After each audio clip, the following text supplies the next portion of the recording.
Channel को subscribe कीजिए और बेल आइकन भी दबा लीजिए जिससे आपको समय पर अपडेट मिलते रहें। वगैरह के बारे में बताएंगे। फिर cyber crime, spoofing, hacking, cracker, corporate spy, unethical hacking, cyber extortionist, root kits, इन सब चीजों के बारे में आज हम बात करेंगे। तो जैसा कि जानते हैं हम आजकल बंदूक, नकाबपोश और विस्फोटों के साथ डकैती या घुसपैठ करना पहले की बात, पुरानी बात हो चुकी है। अब लूट घुसपैठ की प्रवृत्ति में परिवर्तन आ चुका है। जैसे कि अपनी हिडन आइडेंटिटी या लेटेस्ट टेक्नोलॉजी पे आधारित कंप्यूटर सॉफ्टवेयर्स का प्रयोग करके साइबर अपराधी व्यक्तिगत और सार्वजनिक सुरक्षा संरचना को तोड़कर करोड़ों की चोरी कर लेते हैं और यह महत्वपूर्ण जानकारियां या संवेदनशील डॉक्यूमेंट्स हासिल करके उस संस्था या व्यक्ति को ब्लैकमेल करते हैं। एनसीआरबी के अनुसार वर्ष 2019 में साइबर अपराध के मामलों में 63% वृद्धि हुई है। जैसा कि हम जानते हैं, साइबर सुरक्षा की आवश्यकता क्यों है? दुनिया में सबसे अधिक इंटरनेट उपयोगकर्ता भारत में है तथा साइबर हमलों का सबसे अधिक सामना करने वाला देश भी भारत ही है, क्योंकि यहाँ उतना अवेयरनेस नहीं है अपनी प्राइवेसी और साइबर सिक्योरिटी के प्रति। वर्तमान में साइबर सुरक्षा के मुद्दे हैकिंग तथा वित्तीय धोखाधड़ी तक ही सीमित नहीं है, बल्कि ये नेशनल सिक्योरिटी या राष्ट्रीय सुरक्षा के दृष्टिकोण से भी महत्वपूर्ण हो गए। जैसे हम बात करते हैं अवेयरनेस की, तो आगे विमुद्रीकरण और कोविड-19 जैसी घटनाओं ने दैनिक जीवन में डिजिटलीकरण को अपनाने हेतु प्रेरित किया है। अब अधिकांश गतिविधियां इंटरनेट और सार्वजनिक नेटवर्क पर संचालित कर रही हैं, जिसकी वजह से हम साइबर स्पेस की हमारी निर्भरता और बढ़ गई है। तो जहां निर्भरता बढ़ेगी वहां खतरा भी बढ़ जाएगा। सरकार ने कुछ प्रयास किए हैं जिनके बारे में हम बाद में डिस्कस करेंगे। चुनौतियां के बारे में बात करते हैं। डिजिटल संरक्षण और गोपनीयता संबंधी सुरक्षा हेतु मजबूत कानूनों का अभाव है। अभी 2013 के आईटी कानून भी सही से लागू नहीं हो पाए हैं। वर्तमान में राष्ट्रीय और राज्य स्तर पर कई एजेंसियां तो मौजूद हैं, लेकिन बड़े साइबर सिक्योरिटी मुद्दों से निपटने हेतु एक समन्वित केंद्रीकृत व्यवस्था का अभाव है, जो अन्य देशों में सबसे, खासकर यूरोप में सबसे ज्यादा इस पे बहस होती है तथा वो ज्यादा अवेयर है। सूचना प्रौद्योगिकी अधिनियम के कुछ प्रावधानों में संशोधन की आवश्यकता है, क्योंकि उभरते खतरों से निपटने में इसके कुछ वर्तमान चुनौतियों के देखते हुए प्रावधान निरर्थक हो गए हैं। महिलाओं के प्रति बढ़ते साइबर अपराध भी चिंताजनक हैं, जिसमें साइबर अपराधी महिलाओं की व्यक्तिगत तथा संवेदनशील जानकारी को प्राप्त कर शारीरिक अथवा आर्थिक शोषण के लिए ब्लैकमेल करते हैं, जिससे हत्या, आत्महत्या, बलात्कार और जघन्य अपराधों की प्रवृत्ति में वृद्धि होती है। भारत में साइबर अपराधों को लेकर जागरूकता का अभाव है। इंटरनेट या प्रौद्योगिकी की पहुंच के अभाव के चलते सरकार के जागरूकता संबंधी प्रयास आम नागरिकों तक नहीं पहुंच पाते हैं तथा कुशल साइबर सिक्योरिटी स्टाफ की भी भारी कमी है। फैक्ट्स के बारे में बात करते हैं। सरकार की साइबर सुरक्षा एजेंसी रिस्पांस टीम CERT-IN द्वारा वर्ष 2017 में साइबर स्वच्छता केंद्र लॉन्च किया गया था, जिसका उद्देश्य साइबर क्षेत्र हेतु सुरक्षा समाधान उपलब्ध कराना है। CERT की शुरुआत 2004 में हुई थी। यह कंप्यूटर सुरक्षा संबंधी घटनाओं पर प्रतिक्रिया हेतु राष्ट्रीय स्तर पर नोडल एजेंसी है। अब भारत सरकार का पोर्टल है cybercrime.gov.in, जो साइबर अपराध संबंधी शिकायतों की ऑनलाइन रिपोर्टिंग हेतु एक भारत सरकार की पहल है। यह पोर्टल केवल साइबर अपराधों की शिकायत, विशेष रूप से महिलाओं एवं बच्चों के विरुद्ध साइबर अपराधों के लिए है। इस पोर्टल पर त्वरित कार्रवाई हुई शिकायत दर्ज करते समय सही और सटीक विवरण देना अनिवार्य है। साइबर विशेषज्ञों का मानना है कि देश की साइबर सुरक्षा पर समय रहते ध्यान न दिया गया तो सरकार के डिजिटल इंडिया और कैशलेस इकोनॉमी जैसे महत्वाकांक्षी अभियानों के भविष्य पर रैंसमवेयर, वानाक्राई तरह साइबर हमले का खतरा बना रहेगा। तो रैंसमवेयर और वानाक्राई जो हम पढ़ रहे हैं, इन सब के बारे में आगे हम विस्तार से बात करेंगे। साइबर कानून और सुरक्षा विशेषज्ञ पवन दुग्गल ने कहा, देश को साइबर सुरक्षा पर बहुत अधिक काम करने की जरूरत है। साइबर सुरक्षा के बगैर सरकार के डिजिटल इंडिया और कैशलेस इकोनॉमी जैसे महत्वाकांक्षी अभियानों पर हमेशा खतरा बना रहेगा। यहाँ आधार कार्ड के लिए बहुत लोगों की पहचान से जुड़ी करीब सारी जानकारियां कंप्यूटर पर संरक्षित हैं। इस पर हमला होने से बहुत मुश्किलें खड़ी हो सकती हैं। तो बात करते हैं, अब डिटेल्स में जाते हैं साइबर सिक्योरिटी की। तो साइबर सिक्योरिटी से मतलब है कि अपने सिस्टम्स को, नेटवर्क्स को, प्रोग्राम्स को डिजिटल अटैक से सुरक्षित रखना। ये अटैक आपकी जानकारी हासिल करने के लिए या उनको चेंज करने के लिए, या आपकी सेंसिटिव जानकारी है उसको नष्ट करने के लिए, या आपसे चोरी करके आपसे एक्सटॉर्शन मनी मांगने के लिए भी हो सकती है। तो इस सब से सुरक्षा के लिए साइबर सिक्योरिटी की आवश्यकता है, जिसको साइबर सुरक्षा भी कह सकते हैं हम हिंदी में। हमारी डेली लाइफ, इकोनॉमिक वाइटैलिटी और नेशनल सिक्योरिटी एक स्टेबल, सुरक्षित और रेजिलिएंट साइबर स्पेस पर बहुत हद तक निर्भर करती है, क्योंकि अगर ये नहीं होगा तो कोई भी हमारा डेटा हैक करके हमारे रुपए या कोई भी हमारी जानकारी हैक कर सकता है, तो वो हमें पूरी लाइफ इफेक्ट कर सकती है। तो बात करते हैं हार्डवेयर एंड सॉफ्टवेयर सिक्योरिटी। तो हार्डवेयर की सिक्योरिटी के लिए क्या यूनिट्स हैं, जैसे सीपीयू हो गया, रैम हो गई, हार्ड ड्राइव हो गई। तो इनको भी सिक्योर करना जरूरी है, क्योंकि कोई भी आपकी हार्ड ड्राइव चोरी करके उससे सारा डेटा स्टील कर सकता है या आपको नुकसान पहुंचा सकता है। आपकी सीपीयू हो गया या रैम हो गई, अगर कोई उसको डिस्ट्रॉय कर देगा तो आपका सिस्टम खराब हो जाएगा, वो भी एक आपके लिए थ्रेट ही है। Software, internet browser, operating system और एंटीवायरस, ये यूनिट्स हैं, इसके बारे में बात करेंगे। तो अब बात करते हैं हार्डवेयर सिक्योरिटी के, हार्डवेयर सिक्योरिटी में क्या क्या आता है। तो सीसीटीवी कैमरा, तो हम सभी जानते हैं आजकल हर जगह सीसीटीवी कैमरास इंस्टॉल होते हैं। तो क्या करते हैं, सीसीटीवी कैमरास हम इंस्टॉल करवाते हैं, वो एक हार्ड ड्राइव में सारा डेटा, सारी रिकॉर्डिंग सेव रहती है कि कौन आया कौन गया।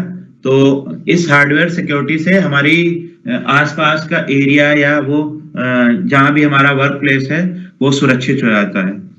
High precise motion sensor coupled with night vision cameras, जो सीसीटीवी कैमराज का भी एक पार्ट है। हाई इम्पैक्ट लो इन्वेस्टमेंट विजुअल डिटरेंट, जो किसी भी थ्रेट को रिकॉग्नाइज कर लेता है। ये अभी इंडिया में उतना ज्यादा यूज में नहीं है, लेकिन इसमें थर्मल इमेजिंग वगैरह का यूज करके किसी थ्रेट को रिकॉग्नाइज करते हैं। इनविजिबल टैगिंग हो गया, या मल्टी लेयर हार्डवेयर प्रोटेक्शन, जिसमें बहुत सारी यूनिट्स आती हैं। सॉफ्टवेयर सिक्योरिटी के तहत आता है कि जो हम लोग एंटीवायरस या कुछ भी है, हम लोग पहले गूगल, इंडियन मेंटेलिटी ये होती है कि गूगल पे सर्च करते हैं free antivirus download, free this software download, free movie download. तो जो हैकर्स होते हैं या साइबर थीप कह लें, वो क्या करते हैं, वो इसी तरह की चीजों की फिराक में रहते हैं, कब आप फ्री चीजों के लिए उत्सुक हों और वो आपकी उत्सुकता का फायदा उठाकर आपके सिस्टम में वायरस इंस्टॉल कर दें या इंजेक्ट कर दें। जैसे आपने कोई भी जैसे आपको अवश्य एंटीवायरस इंस्टॉल करना है, तो आपने गूगल किया कि डाउनलोड फ्री अवस्थ एंटीवायरस सॉफ्टवेयर, तो क्या हुआ, एक दो रिजल्ट में वो क्या करते हैं, अपनी खुद की साइट बना लेंगे, उस पे वायरस वाला एंटीवायरस सॉफ्टवेयर, मतलब उनका एंटीवायरस सॉफ्टवेयर ऐसा होगा जो जिसमें वो अपने मालवेयर्स इंसर्ट करा देंगे, और आपने गलती से वो डाउनलोड कर लिया, आपने सिस्टम पे इंस्टॉल कर लिया, तो वो क्या करेंगे, आपका सारा डेटा स्टील कर सकते हैं या और भी चीजें कर सकते हैं जिनके बारे में पहले बात कर चुके हैं। फायरवॉल्स भी ऐड करनी चाहिए। कई लोग फायरवॉल्स ऑफ कर देते हैं सिस्टम में, ज्यादातर सिस्टम में विंडोज में इनबिल्ट रहती है। सेंसिटिव डेटा को सिक्योर करने के लिए सॉफ्टवेयर सिक्योरिटी इंक्रिप्शन भी एक तरीका है, और नेटवर्क का जो ट्रैफिक है उसकी भी मॉनिटरिंग करनी चाहिए। थेफ्ट और डिस्ट्रक्शन ऑफ डेटा, तो आपका कोई भी डेटा है, जैसे आपकी इमेजेस हैं या आपके कोई डॉक्यूमेंट्स हैं, तो उसको किसी ने चोरी कर लिया तो आपका नुकसान ही होगा। या आपकी बहुत सारी मेहनत है किसी डॉक्यूमेंट को बनाने में, कोई भी आपने बुक लिखी ऑनलाइन या कोई भी डॉक्यूमेंट क्रिएट किया, अगर कोई आपसे बदले की भावना से उसको डिस्ट्रॉय कर देगा तो उसमें आपका नुकसान ही है। तो ये भी एक साइबर सिक्योरिटी के लिए थ्रेट है। डेटा थेफ्ट क्या होता है? इलीगल ट्रांसफर ऑफ और storage of any information that is confidential, personal और फाइनेंशियल इन नेचर। मतलब डेटा की चोरी क्या होती है? इलीगल ट्रांसफर, आपके स्टोरेज से किसी भी जानकारी का जो कॉन्फिडेंशियल है, पर्सनल या फाइनेंशियल है, या बैंक से जुड़ी जानकारी है, या कोई पासवर्ड है आपके द्वारा बनाए गए, या किसी के द्वारा सॉफ्टवेयर का कोड है, या कोई पेड चीज है जो आपने सिस्टम पे सिक्योर करके रखी है और कोई चोरी कर लेता है।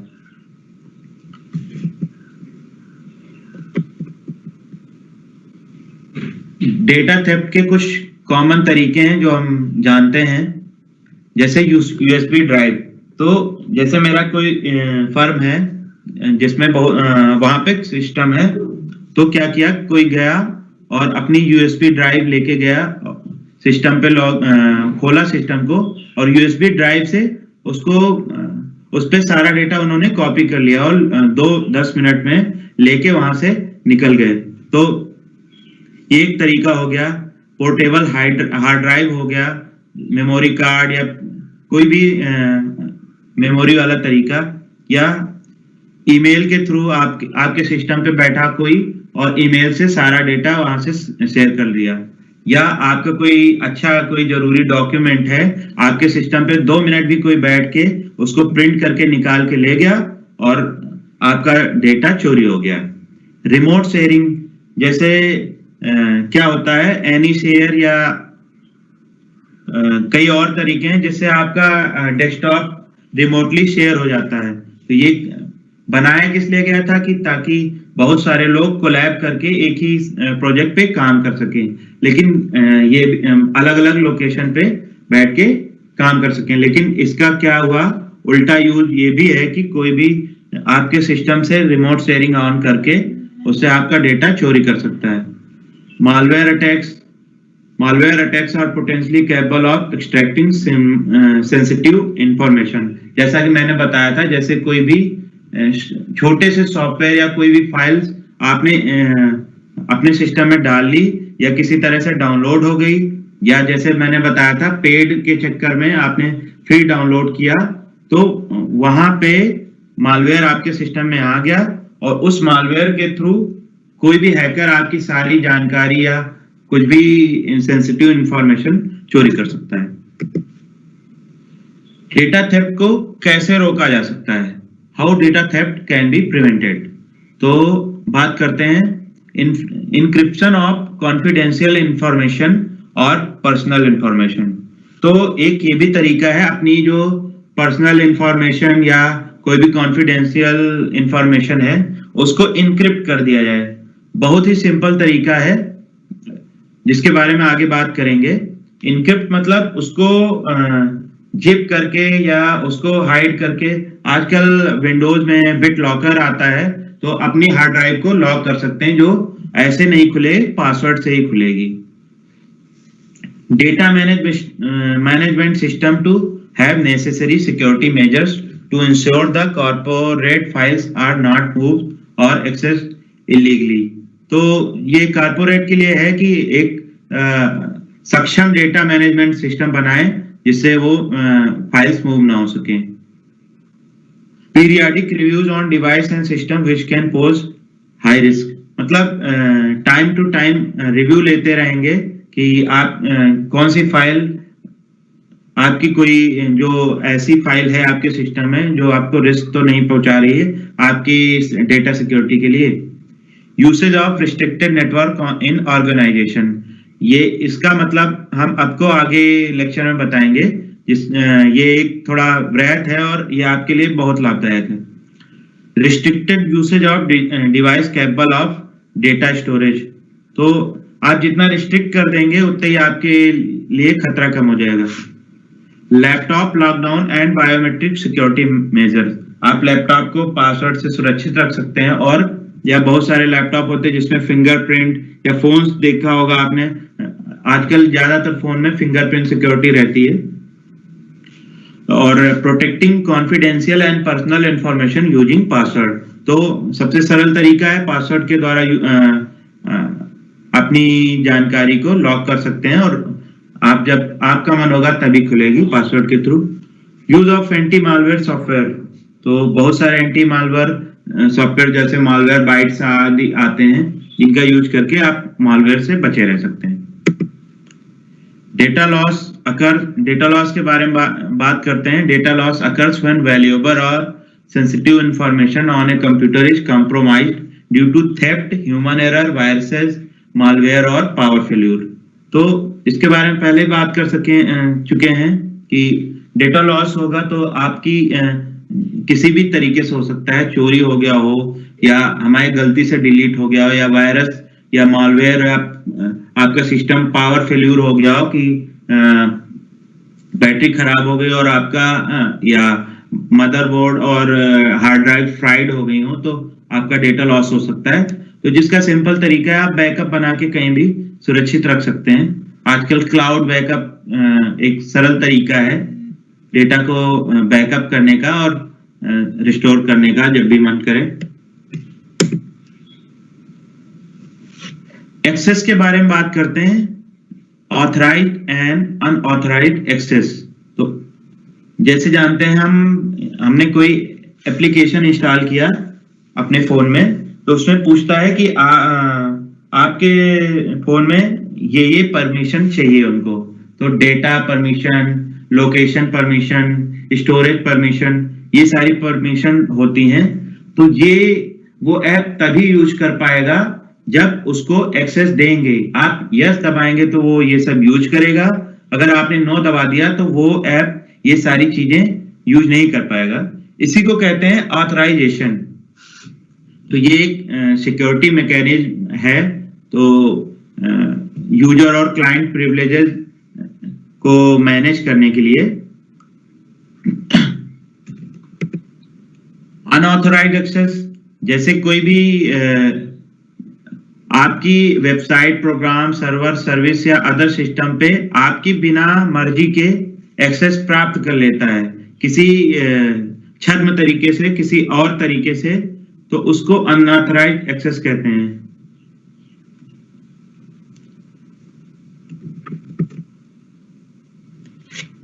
अनऑथराइज्ड कंप्यूटर एक्सेस को रोकने के लिए कुछ तरीके हैं जिनके बारे में बात करते हैं। पासवर्ड, वो सबसे बढ़िया तरीका है। गेट ए हार्डवेयर और सॉफ्टवेयर फायरवॉल, तो फायरवॉल भी एक अच्छा तरीका है जिससे आपके सिस्टम पे कोई भी अनऑथराइज्ड एक्सेस नहीं कर सकता है। अपने ऑपरेटिंग सिस्टम को टाइम टू टाइम अपडेट करते रहना और जो भी सॉफ्टवेयर हैं उनके पैचेस इंस्टॉल करते रहना, ताकि ये अपडेट्स क्यों आते हैं, ताकि जो भी थ्रेड्स हैं उनको वो लोग जज करते हैं या कुछ एरर्स हैं उनको सही करने के लिए अपडेट्स आते हैं। मालवेयर प्रोटेक्शन का यूज कर सकते हैं। Run system scan to check for vulnerability, मतलब अपने सिस्टम को टाइम टू टाइम चेक कर सकते हैं। किसी भी विंडोज में आजकल विंडोज डिफेंडर आता है, उससे चेक कर सकते हैं, जो इनबिल्ट रहता है। बाकी कोई एंटीवायरस सॉफ्टवेयर से भी चेक कर सकते हैं। ईमेल का प्रॉपर हैंडलिंग होना बहुत ही जरूरी है। आप किसी भी अननोन सिस्टम पे बाहर अपने ईमेल को खुला नहीं रख सकते हैं। उसके थ्रू भी आपके सिस्टम पे आपका ईमेल लॉग्ड इन है और कहीं और भी आप लॉग इन करके आए हैं और लॉग आउट करना भूल गए हैं, तब भी वो आपके सिस्टम को एक्सेस कर सकता है। इसके बारे में डीप में नहीं जाएंगे, लेकिन कर सकते हैं। कोई भी अल्टरनेटिव ब्राउजर यूज करना, जैसे कई सिक्योर ब्राउजर होते हैं, उनका यूज कर सकते हैं। नेचुरल कैलेमिटीज की वजह से भी आपका डेटा डिस्ट्रॉय हो सकता है, जैसे कि बारिश हो गई, पानी हो गया, या कहीं भी गए हैं वहां पे आपका लैपटॉप गिर गया है, तो उसके लिए सीधा सा है, आप साइट बैकअप कर सकते हैं या ऑनलाइन बैकअप कर सकते हैं या फिजिकल रिमूवल का भी यूज कर सकते हैं। एक और चीज, जैसे कोरोना हुआ था या सुनामी आई थी, तो बहुत सारे हैकर्स क्या करते हैं, कोरोना या सुनामी के बारे में, दान वान के बारे में आपको भ्रमित करके आपकी पर्सनल जानकारी ले लेते हैं और इस मौके का फायदा उठाकर वो आपके पैसे या कोई सीक्रेट जानकारी भी चोरी कर सकते हैं। तो जब भी इस तरह की चीजें देखें आप कि कहीं डोनेट करना है या इस तरह आपको दिखा दिया जाएगा, व्हाट्सएप वायरल होते हैं कि ये 2 बच्चे हैं, ये यहाँ पे गायब हैं और इनको पहुंचाने के लिए शेयर करें या पेमेंट करें, तो कतई ना करें। पहले किसी भी चीज को आप तक आती है, पहले वेरीफाई करें, उसके बाद ही उस पर आगे कोई भी एक्शन लें। बिना वेरिफिकेशन के आप इस तरह करेंगे तो बहुत सारे लोग हैं जो इनके अकाउंट से पैसा कट जाता है और उनके जीवन के लिए दुखदाई होता है। Human error, according to study by IBM, human error is the main cause of 95% of human security breaches. मतलब हम लोगों की गलती से या लापरवाही से 95% कारण वही है कि ह्यूमन एरर की वजह से साइबर सिक्योरिटी कंप्रोमाइज होती है। तो दूसरे शब्दों में कहें तो 20 में से 19 साइबर ब्रीच होती हैं, रोकी जा सकती हैं अगर हम सतर्क रहें। Human error means unintentional action or lack of action by employee and user that cause spread or allow a security breach to take place। इसके बारे में समझते हैं। इसका मतलब है जैसे unintentional action, हम फिर से उसी पे आते हैं, जैसे हमने किसी भी फ्री स्टफ या फ्री चीज को डाउनलोड करने के लिए रैंडम किसी भी इनसिक्योर साइट पे विजिट किया, वहां पे गलती से कोई डाउनलोड्स के हजारों बटन होते हैं, किसी पे गलत बटन पे क्लिक हुआ तो वो मालवेयर के लिए हमारे सिस्टम का रास्ता बन गया। तो वो तो हो गया अनइंटेंशनल एक्शन। या लैक ऑफ एक्शन, जैसे हम देख रहे हैं कि इस तरह की कोई फाइल रन कर रही है, फिर भी हमने सोचा ये कुछ और है और उसको इग्नोर कर दिया, वो भी हमारे सिस्टम के लिए खतरनाक हो सकती है। टाइप ऑफ ह्यूमन एरर हो सकती है स्किल बेस्ड एरर, कि लोग जो भी स्टाफ है या वो उसको उतना नॉलेज नहीं है कि वो उसको हैंडल कर सके। डिसीजन बेस्ड एरर, जैसे कोई भी फ्री स्टफ डाउनलोड करने के लिए बहुत सारे स्पैम के रूप में बहुत सारे बटन्स होते हैं डाउनलोड के, हमने कोई भी गलत बटन दबा दिया तो वो हमारे सिस्टम पे मालवेयर की एंट्री का रास्ता बन जाता है। इसके बहुत सारे डिसीजन बेस्ड एरर बहुत सारी तरह की हो सकती है। लैक ऑफ अवेयरनेस, जानते हैं सभी लोग उतना अवेयर नहीं रहते हैं क्योंकि जानकारी का अभाव है, तो ये भी एक तरीका है ह्यूमन एरर का। जैसे इसके एग्जांपल्स के बारे में बात कर लेते हैं ह्यूमन एरर के। Misdelivery, sending something to wrong recipient is a common threat to corporate data security. मतलब जैसे हमको कोई ईमेल भेजना है तो scrtup@gmail.com पे भेजना था, तो हमने क्या किया, ध्यान नहीं दिया, scrtup किसी ने बनाई है, हैकर्स ने या किसी और ने, scrtup1@gmail.com। तो क्या होता है, वो आपका जो मेल था वो scrt में ना जाके किसी और के पास चला गया और उसने देखा कि इसमें जानकारी उसके काम की है और कुछ सेंसिटिव इंफॉर्मेशन थी, वो क्या करता है उसको चोरी करके या उसका मिसयूज कर लेता है। पासवर्ड, जैसे बहुत ही ज्यादा इजी पासवर्ड हो गया, आजकल लोग गेस कर लेते हैं कि आपका पासवर्ड क्या होगा।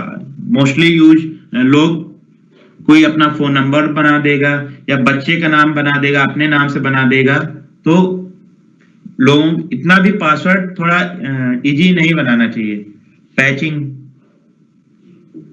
कोई भी सॉफ्टवेयर है तो क्या करते हैं, कोई भी पेड सॉफ्टवेयर है, जैसे कि हम बात कर लेते हैं ट्रू कॉलर है, तो ट्रू कॉलर क्या करता है, बहुत सारे एडवर्टाइजमेंट देता है।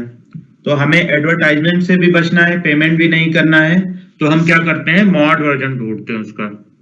तो वो साइबर क्रिमिनल क्या होते हैं, इसी तरह के सॉफ्टवेयर का मॉड वर्जन तो बनाते हैं जिसमें एड फ्री होगा, लेकिन वो उस सॉफ्टवेयर के एक्सप्लॉइट्स के थ्रू आपकी जानकारी चुरा लेंगे और आपके सिस्टम में मालवेयर या और कोई इंजेक्शन कर देंगे उसमें, और आपका डेटा चोरी होता रहेगा, आपको पता भी नहीं चलेगा। फिजिकल सिक्योरिटी एरर भी हो सकती है। While data breaches are most often attributed to cyber attacks, businesses are also liable to physical threats.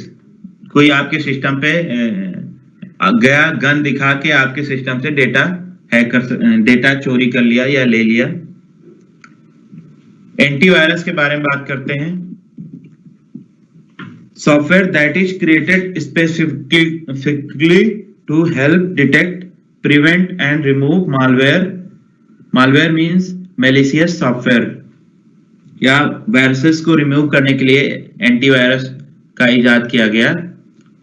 तो एंटीवायरस क्या करता है, आपके सिस्टम पे आपने एंटीवायरस इंस्टॉल किया तो वो स्कैन करता है, थ्रेट्स को डिटेक्ट करता है, उसके बाद वायरसेस को सिस्टम से डिलीट करता है। एक बार इंस्टॉल होने के बाद ज्यादातर एंटीवायरस अपने आप काम करते रहते हैं। जैसे कोई भी वायरस इन्फेक्टेड पेन ड्राइव आपने अपने सिस्टम में लगाई तो एंटीवायरस तुरंत काम करने लगेगा और स्कैन करके उस वायरस को हटाएगा। बहुत सारे प्रोग्राम आते हैं जो आपके सिस्टम को वर्म्स, ट्रोजन हॉर्सेस एंड स्पाईवेयर्स से बचाते हैं। स्पाईवेयर के बारे में बात कर लेते हैं।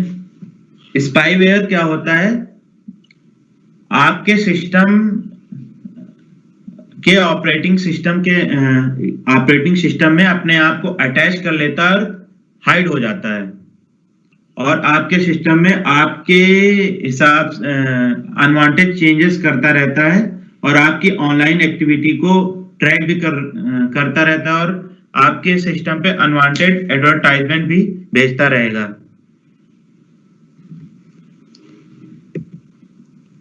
फायरवॉल क्या होता है, फायरवॉल एक नेटवर्क सिक्योरिटी डिवाइस है जो नेटवर्क में आने और जाने वाले ट्रैफिक के को मॉनिटर करती है और डिसाइड करती है किसे अलाउ करना है या किसे ब्लॉक करना है। तो ये एक सेट ऑफ सिक्योरिटी रूल से जुड़ी डिफाइन रहती है। फायरवॉल हार्डवेयर और सॉफ्टवेयर दोनों तरह की आती है। पिछले 25 साल से नेटवर्क सिक्योरिटी की फर्स्ट लाइन ऑफ डिफेंस में फायरवॉल का ही योगदान है जो आपके सिस्टम की सुरक्षा कर रही है। ये एक बैरियर क्रिएट कर देती है सिक्योर और कंट्रोल्ड इंटरनल नेटवर्क से और आउटसाइडर नेटवर्क के बीच में, जैसे कि इंटरनेट। साइबर क्राइम के बारे में बात कर लेते हैं। Cyber crime is a criminal activity that either targets और यूजेज ए कंप्यूटर नेटवर्क और ए नेटवर्क डिवाइस।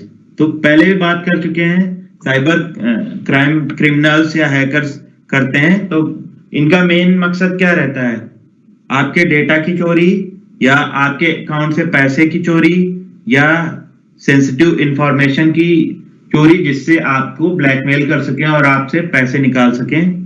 या बहुत सारे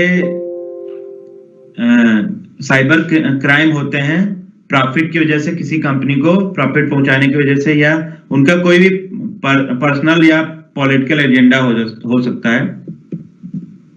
type of cyber crime, email और इंटरनेट फ्रॉड, आइडेंटिटी फ्रॉड, मतलब कोई भी ए व्यक्ति है वो बी को रिप्रेजेंट करके आपसे जानकारी ले लेता है ऑनलाइन, आपको पता भी नहीं चलता है। जैसे कि मैंने किसी को फोन किया और उसका फोन बाहर रखा है, तो उस व्यक्ति ने ना उठाकर दूसरे व्यक्ति ने उठाया और मुझसे बात करके सारी जानकारी हासिल कर लिया। मैसेज मैं उसको कर रहा हूं, लेकिन उसकी जगह दूसरा व्यक्ति उसका मैसेज का रिप्लाई कर रहा है और जानकारी को रिट्रीव कर रहा है। थेफ्ट ऑफ फाइनेंशियल और कार्ड पेमेंट डेटा, सबसे ज्यादा वायरल साइबर क्राइम यही है कि अपने कार्ड या फाइनेंशियल चीजों में उसके डेटा की चोरी हो रही, फिर उसका यूज आपकी हैक करने के लिए हो रही। साइबर एक्सटॉर्शन, आपकी पर्सनल जानकारी को चुराकर आपसे एक्सटॉर्शन मनी मांगी जाएगी, वही साइबर एक्सटॉर्शन है। रैंसमवेयर भी एक तरह का साइबर एक्सटॉर्शन है। रैंसमवेयर क्या होता है, अभी कुछ साल पहले ये आया था। तो इसमें क्या होता है, आपके सिस्टम में इंजेक्ट होकर रैंसमवेयर क्या करेगा, आपकी फाइल को ऐसे इनक्रिप्ट कर देगा कि आप उसे ओपन नहीं कर पाएंगे और आपसे पैसे या और किसी चीज कोई एक्सेस की भी मांग कर सकते हैं कि ये एक्सेस या ये इतने पैसे हमें दीजिए तभी हम इसको ओपन करेंगे। तो ये भी एक तरह का साइबर एक्सटॉर्शन है।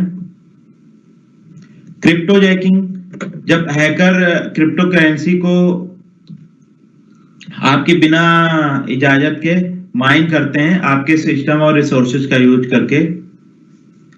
साइबर स्पिनॉज, जहां पे हैकर गवर्नमेंट या कंपनी के डेटा को हैक करके उसकी पूरी एक्सेस हासिल कर लेते हैं। स्पूफिंग क्या होता है? Spoofing is a type of scam in which criminal attempt to obtain someone's personal information by pretending to be a legitimate business, a neighbor or some other innocent party। अब इसके बारे में थोड़ा हम बात कर लेते हैं।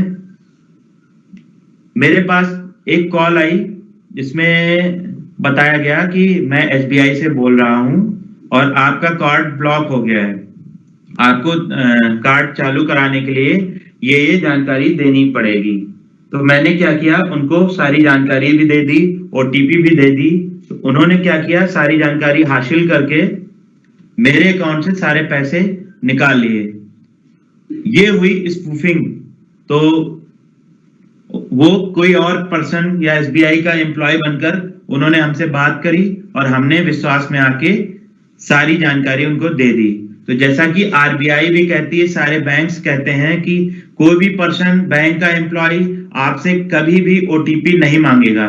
तो इस बात को हम ध्यान में रखेंगे कि इस तरह की कोई भी कॉल आ रही है या आपके पास मैसेज आ सकता है कि आपने टाटा सफारी जीती है या इतने लाख जीते हैं, वो आपका कहीं पे होल्ड है या कस्टम में होल्ड है, आप इतने पैसे दे के उसे छुड़ा लीजिए। तो ये सब स्पूफिंग के अंतर्गत ही आता है, जिसमें आपसे या तो उन्हें पैसे ऐंठने होते हैं या आपका डेटा चोरी करना होता है। तो कुछ तरह की स्पूफिंग है जिनमें email spoofing, text message spoofing, caller ID spoofing, URL and GPS spoofing. In short, if there was a form of online communication, spoofers are trying to scam their way into your identity and your assets. तो बात कर लेते हैं spoofing के तरीके। Email के through हो सकता है, जैसे कि ज्यादातर हॉटमेल या जो पहले इनसिक्योर थी ईमेल सर्विसेज, उनमें क्या आता था कि किसी भी साउथ अफ्रीकन कंट्री के लोग का मैसेज आएगा कि मैं वहां की प्रिंसेस या प्रिंस हूं, मुझे वहां के राजा ने बंदी बना रखा है, इतने पैसे दे के ये वो करें। तो या और भी तरीके होते हैं, ईमेल के थ्रू आपको बताएंगे आपने इतना प्राइज जीता है और ये अपनी डिटेल डाल के आप उस प्राइज को हासिल कर सकते हैं। टेक्स्ट मैसेज भी आते हैं कि आपने टाटा सफारी जीती है या आपने ये इतने पैसे जीते हैं, आप मुझे इतना पेमेंट करके वो पैसे हासिल कर सकते हैं या वो गाड़ी हासिल कर सकते हैं।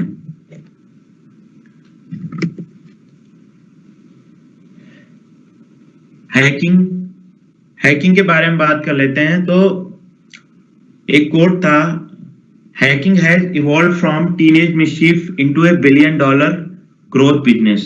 तो शुरुआत जब हुई कंप्यूटर्स की, इंटरनेट की, तो हैकिंग क्या था कि टीनेज लड़कों ने फन के लिए किसी को या प्रैंक करने के लिए हैकिंग की शुरुआत की कि उसके सिस्टम को हैक करके उसके सिस्टम पे कुछ भी इमेजेस डाल दी या कुछ भी और प्रैंक कर दिया। लेकिन अब क्या हो गया है, हैकिंग से ये $1 बिलियन का बिजनेस बन गया है। Hacking refers to activities that seeks to compromise digital devices such as computer, smartphone, tablet, and even internet networks. And while hacking might not always be for malicious purposes, nowadays most reference to hacking and hackers characterize them as harmful, unlawful activity by cyber criminals, motivated by financial gain, protest, information gathering, and even just for fun for the challenge। तो hacking के बारे में बात करते हैं सबसे basic level पे।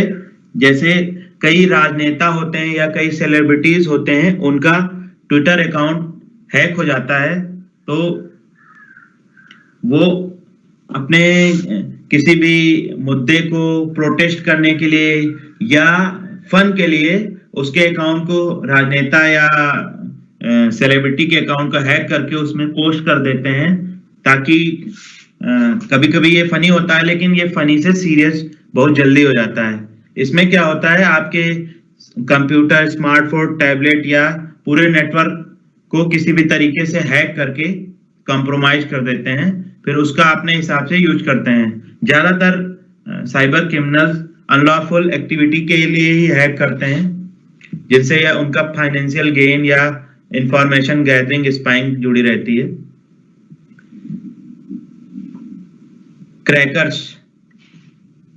Crackers ऐसे साइबर क्रिमिनल होते हैं जो फिशिंग कैंपेन चलाते हैं कंपनी के एम्प्लॉयज पे और राउटर या डिवाइस या लैपटॉप, प्रिंटर, फैक्स मशीन उनको क्रैक करके किसी ऑर्गेनाइजेशन का उसका यूज करते हैं, मिसयूज करते हैं। जैसे कि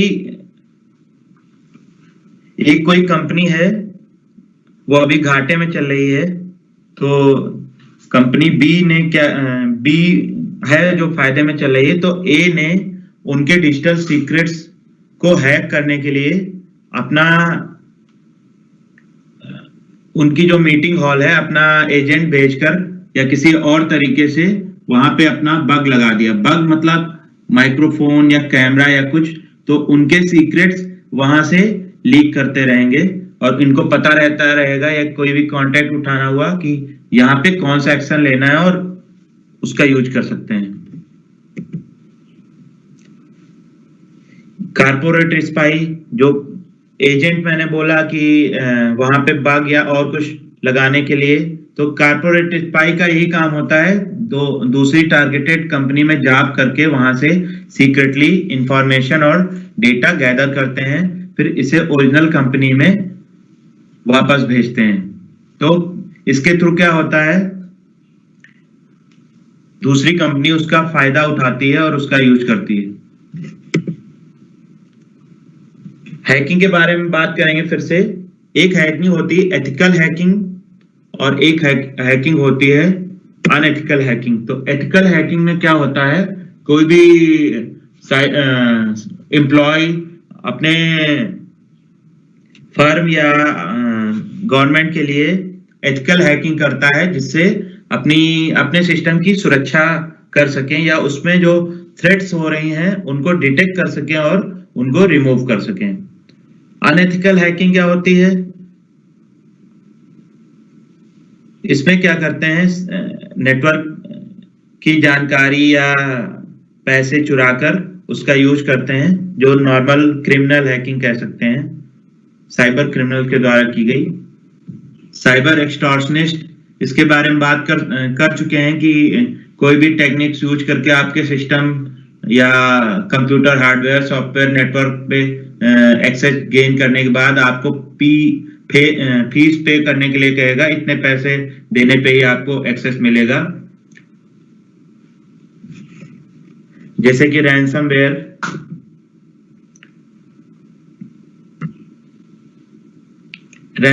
रूट किट के बारे में बात करते हैं। रूट किट क्या होता है कि आपको किसी के सिस्टम पे रिमोटली एक्सेस प्रोवाइड कर देगा और उससे आपके सिस्टम पे डैमेज होने की संभावना रहती है, या बाकी थ्रेट्स। तो ऐसे ही बॉटनेट्स है, ये network of computers affected by botnet that are under hidden control of third party.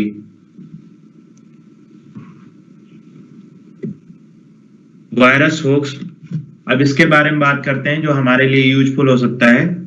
Virus hoax is an email that provides a warning about virus, worm or some other disaster and urge recipient to forward the message. तो फिर से आते हैं, जब हम किसी free चीज या किसी ऐसी साइट पे जा रहे हैं, वहां पे हम कोई एक्टिविटी कर रहे हैं, तो उसमें एकदम से पॉपअप मैसेज आ जाएगा कि आपके सिस्टम में वायरस है, स्कैन करने के लिए इस पे क्लिक करिए। तो ये होक्स बता के, या आपके ईमेल में आ जाएगा आपका खाता ब्लॉक हो चुका है और इस पे एक्सेस फिर से एक्सेस करने के लिए इस बटन पे क्लिक करिए। तो ये भी एक टाइप की वायरस होक्स है, जो क्या करती है कि आपको डर दिखाकर आपके सिस्टम में एंट्री पा जाती है। आपने क्लिक किया और वो उनके लिए दरवाजा खुल गया, जिससे आप आपके सिस्टम पे इन्फेक्टेड अटैचमेंट डाउनलोड कर देंगे और वो आपके सिस्टम पे रन करने लगेगा।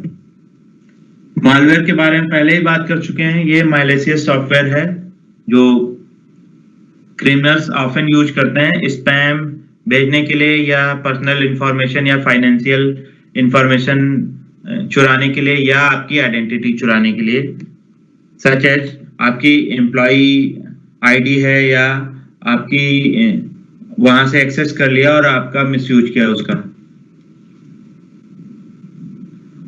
ज़ॉम्बी, ये computer in computing, a zombie is a computer connected to the internet that has compromised by a hacker, computer virus or Trojan horse program, and it can be used to perform malicious tasks of one sort or another under remote direction.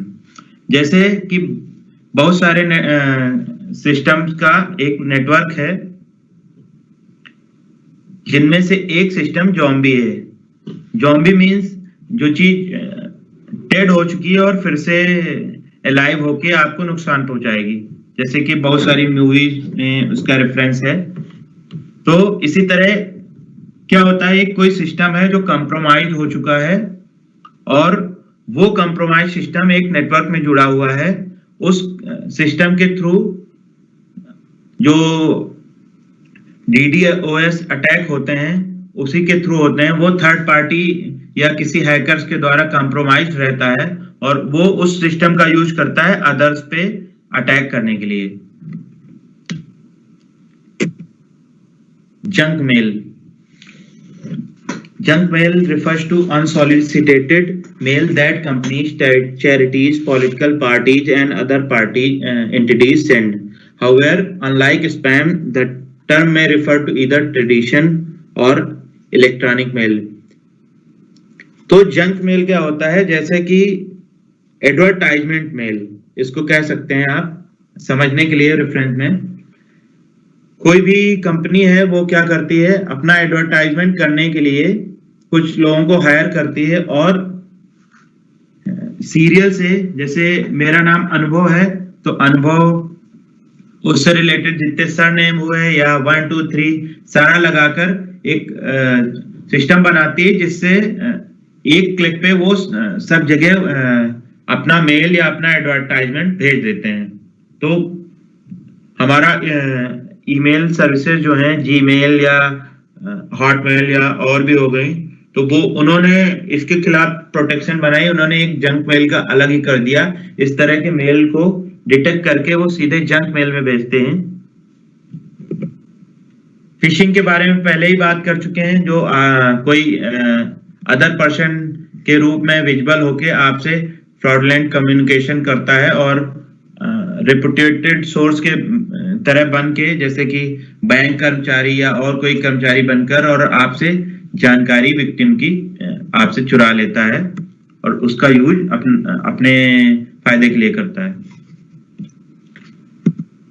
अब बात करते हैं cyber सुरक्षा पर। किशोरों और छात्रों के लिए जो एक पुस्तिका भारत सरकार के गृह मंत्रालय ने जारी करी है,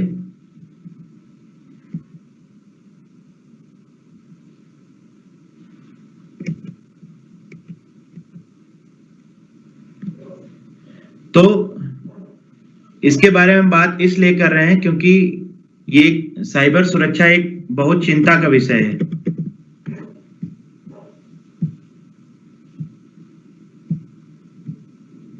आजकल इंटरनेट, कंप्यूटर, स्मार्टफोन तथा अन्य उपकरण हमारे जीवन का अभिन्न हिस्सा बन गए हैं।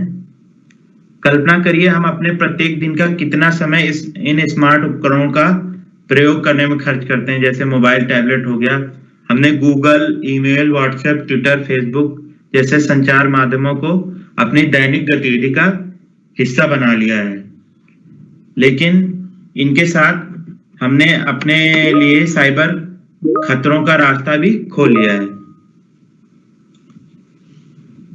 जैसे कि क्या आप जानते हैं जो भी सूचना या व्यक्तिगत जानकारी इंटरनेट पर साझा की जाती है वह हमेशा के लिए वहां मौजूद रहती है, उसको पूरी तरह डिलीट करना अत्यंत कठिन है।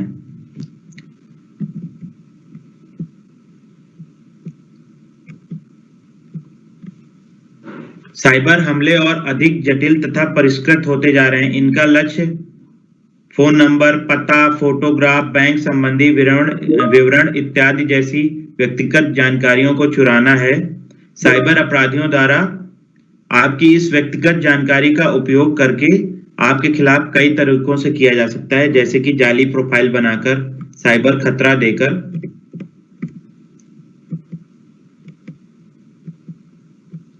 क्या आप जानते हैं हैकर ऐसा व्यक्ति भी हो सकता है जो अनापेक्षित उपयोग के लिए प्रौद्योगिकी का दुरुपयोग करके व्यक्तियों को वित्तीय हानि या उनकी प्रतिष्ठा को क्षति पहुंचाने के लिए करता है। हैकर्स आपके कंप्यूटर को क्षति पहुंचाने तथा आपके डेटा तक पहुंच बनाने के लिए मालवेयर्स, वायरस या ट्रोजन्स का उपयोग करते हैं, जिनके बारे में हम पहले भी बात कर चुके हैं।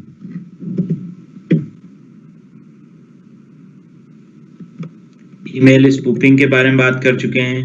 द्वेषपूर्ण फाइल एप्लीकेशन, साइबर बुलिंग के बारे में बात करते हैं।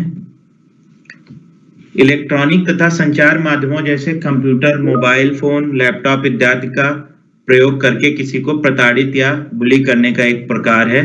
जैसे कि हम किसी को कॉल करके धमकी देते हैं या मैसेज पर उसको बुली करते हैं, मतलब वो उसको विक्टिमाइज कर देते हैं। जॉब फ्रॉड, नौकरी से संबंधित जालसाजी, किसी कर्मचारी अथवा भावी कर्मचारी द्वारा अपने नियोक्ता के प्रति धोखाधड़ी या कपटपूर्ण निरूपण करना। बैंकिंग फ्रॉड के बारे में हम जान ही चुके हैं।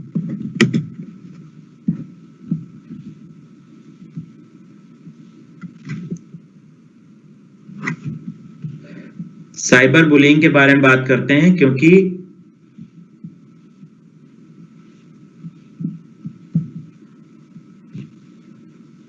बहुत ही महत्वपूर्ण टॉपिक है। साइबर बुलिंग उन साइबर खतरों में से एक है जिसका सामना बच्चों और युवाओं द्वारा किया जा रहा है। यद्यपि साइबर बुलिंग से कोई भी प्रभावित हो सकता है, परंतु साइबर खतरों के बारे में सीमित समझ होने के कारण बच्चे आसानी से साइबर बुलिंग का शिकार हो सकते हैं। साइबर बुलिंग से तात्पर्य है इंटरनेट या मोबाइल टेक्नोलॉजी का प्रयोग करके असभ्य, घटिया या तकलीफदेह संदेश, टिप्पणियां, इमेज, वीडियो भेजकर किसी को जानबूझकर तंग करना या डराना धमकाना है। किसी साइबर बुली द्वारा दूसरों को डराने धमकाने के लिए text message, email, social media platform, web page, chat room आदि का प्रयोग करता है। क्या आप जानते हो कि शुरू में तो हमें इस बात का एहसास भी नहीं होता कि कोई हमें ऑनलाइन बुली कर रहा है। साइबर बुली कोई भी जानकार व्यक्ति, दोस्त, रिश्तेदार या अनजान व्यक्ति भी हो सकता है, जिससे हम सोशल मीडिया प्लेटफॉर्म या चैट रूम, गेमिंग पोर्टल आदि पर ऑनलाइन मिले हों।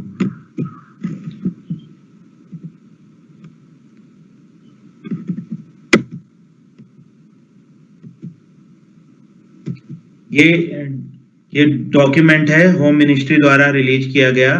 ये हम आप लोगों के साथ शेयर करेंगे ताकि ज्यादा से ज्यादा लोग अवेयर हों। अब आगे बात करते हैं साइबर ग्रूमिंग के बारे में।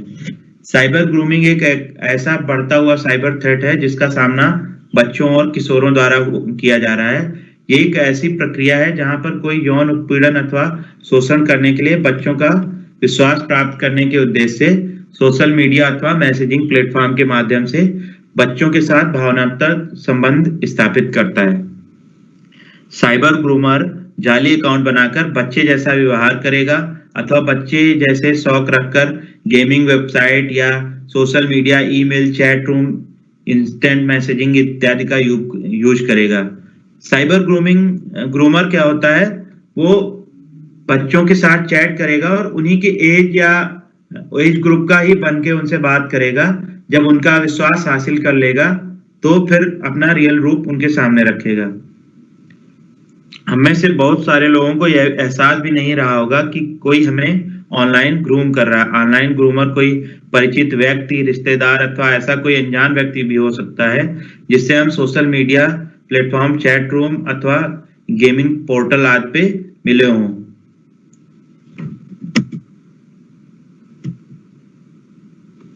ऑनलाइन ग्रूमर अधिकतर किशोर वर्ग को लक्षित करते हैं क्योंकि किशोरावस्था में उनमें कई शारीरिक, व्यक्तिगत तथा सामाजिक परिवर्तन होते हैं। किशोरों की आवेगशील तथा जिज्ञासु प्रवृत्ति उन्हें ऑनलाइन गतिविधियों में लगे रहने की ओर प्रोत्साहित करती है, जिससे वो ऑनलाइन ग्रूमिंग के शिकार हो जाते हैं। साइबर ग्रूमिंग का बच्चे के शारीरिक, भावनात्मक तथा मनोवैज्ञानिक दशा पर गहरा प्रभाव पड़ता है। यह न केवल उनकी शैक्षिक गतिविधियों को प्रभावित करता है अपितु उनकी रोजमर्रा की जिंदगी को भी काफी हद तक प्रभावित करता है। ऑनलाइन ग्रूमिंग के हानिकारक प्रभाव कई बार दीर्घावधि तक रहते हैं और पीड़ित को उसकी युवावस्था में भी परेशान करते हैं।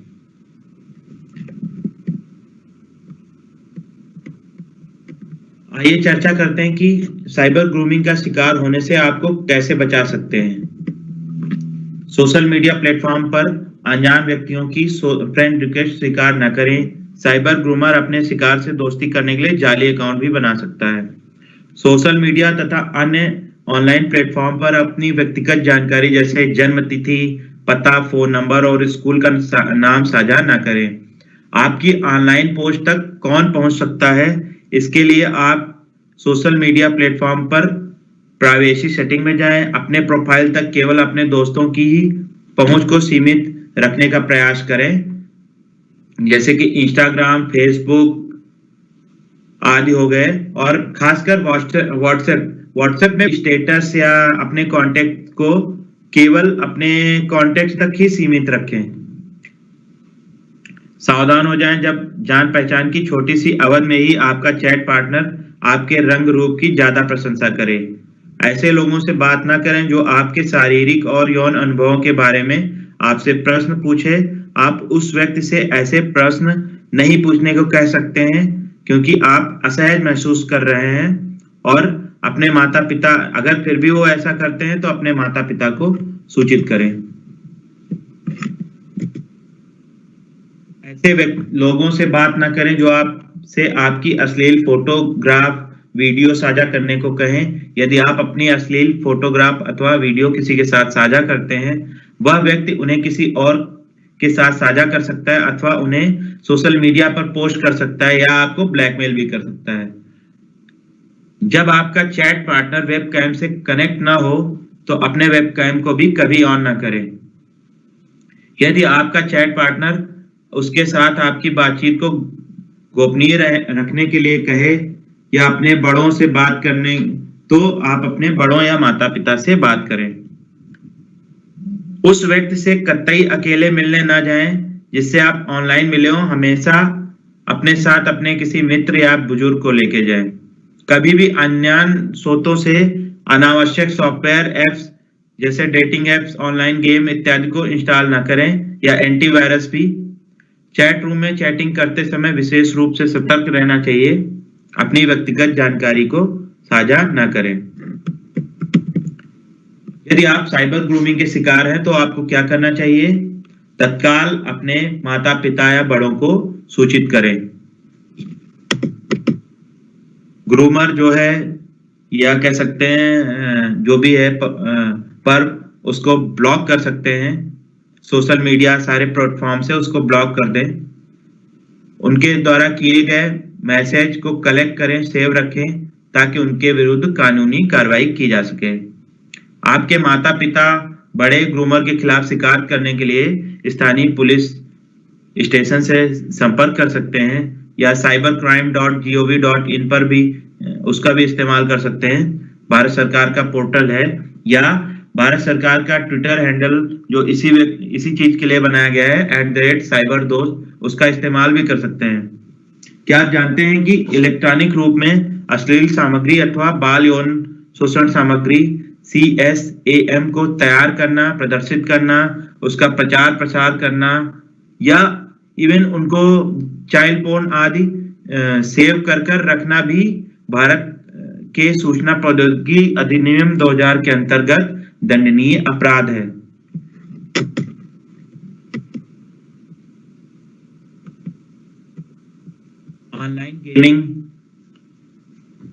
ऑनलाइन गेमिंग साइबर सुरक्षा से कैसे संबंधित है, इसके बारे में बात करते हैं। जैसे कि आजकल बहुत सारे युवा तरह तरह के ऑनलाइन गेम खेल रहे हैं, जैसे माइनक्राफ्ट हो गया, पबजी अभी कुछ दिन पहले था जो ब्लॉक हो चुका है, फ्री फायर हो गया, या बहुत सारे ऐसे गेम हैं, COD हो गया।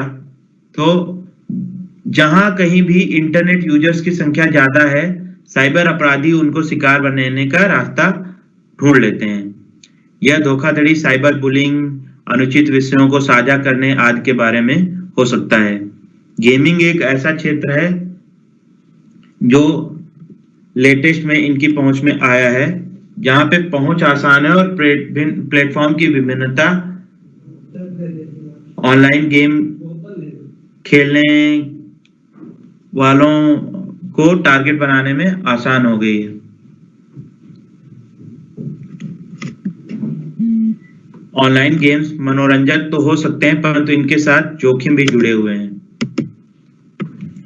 ऑनलाइन गेम्स के साथ स्पैम, वायरस, द्वेषपूर्ण सॉफ्टवेयर भी डाउनलोड हो जाएंगे, जो आपके कंप्यूटर या मोबाइल फोन या गेमिंग कंसोल को प्रतिकूल रूप से प्रभावित कर सकते हैं। प्रख्यात साइट से गेम डाउनलोड करना ही सही रहेगा। कभी भी अवैध गेम्स और सॉफ्टवेयर डाउनलोड या इंस्टॉल ना करें। अब इसके बारे में थोड़ा नजदीकी से देख सकते हैं। हमने अपना ब्राउजर खोला,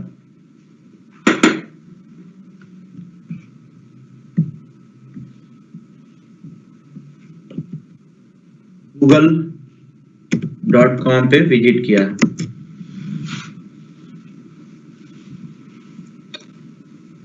फिर क्या होता है, हमने सर्च किया फ्री माइनक्राफ्ट गेम। इस तरह के ऑप्शन आते हैं, free Minecraft game, free download for PC, online link to play for this for that. तो हमने किसी भी लिंक पे क्लिक किया तो देखते हैं कुछ तो ऑथेंटिक रहेंगे, जैसे ये प्ले स्टोर की लिंक है, minecraft.net की लिंक है। फिर उसके आगे आते हैं इस तरह के लिंक्स,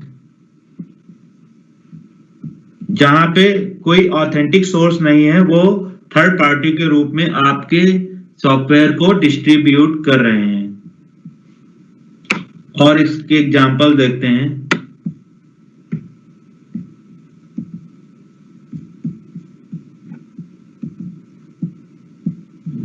ये देखिए, ये साइट पे क्या विजुअल हो रहा है, फुल फ्री वर्जन या और भी इसी तरह की चीजें हैं जहां पे अनऑथेंटिक तरीके से कोई भी सॉफ्टवेयर डाउनलोड करने से वो आपके सिस्टम के लिए हानिकारक हो सकता है, जैसे free anti virus AVG download full version. इस पे क्लिक किया, पहली साइट तो रहेगी जो पहली क्या कोई भी हो सकती है जिसपे ऑथेंटिक सोर्स रहेगा जहां पे डाउनलोड करने की लिंक होगी। उसके बाद जब आएंगे इस तरह की लिंक्स विजिबल होंगी जहां पे वो आपको पैच वर्जन या और भी क्रैक्ड वर्जन देने के लिए कहेंगे। वहां पे उस साइट को विजिट करेंगे तो वहां से आपके सिस्टम में वायरस आ सकता है। एग्जाम्पल के लिए हम दिखा देते हैं। इस तरह की साइट से आपको वो बताएंगे कि फ्री डाउनलोड हो रहा है, लेकिन एक्चुअली वो आपके डेटा के लिए थ्रेट क्रिएट हो रही है।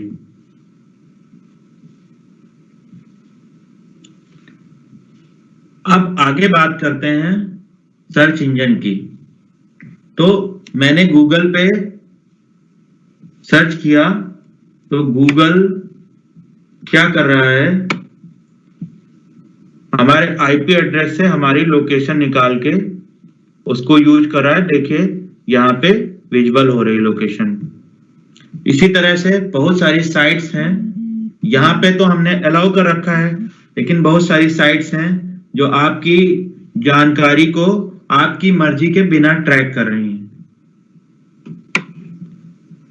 जैसे कि गूगल हो गया या बड़ी बड़ी ट्विटर हो गया या और भी बड़ी कंपनियां हैं जो आपकी बिना परमिशन के आपका डेटा यूज कर रहे हैं। जैसे रिसेंटली में अभी व्हाट्सएप ने अपने एक पॉपअप मैसेज में ये बताया कि हम आपके साथ आपको ये बता रहे हैं कि आपकी सारी जानकारी, सारी चीजें हम यूज कर सकते हैं, उसे थर्ड पार्टी यानी उनकी जो पेरेंट कंपनी है फेसबुक में भी उनके साथ भी शेयर कर सकते हैं, जिसका यूज आपको एडवर्टाइजमेंट या अन्य पैच देने के लिए किया जाएगा। एक्चुअली वो आपके डेटा को आपकी परमिशन के साथ ले रहे हैं।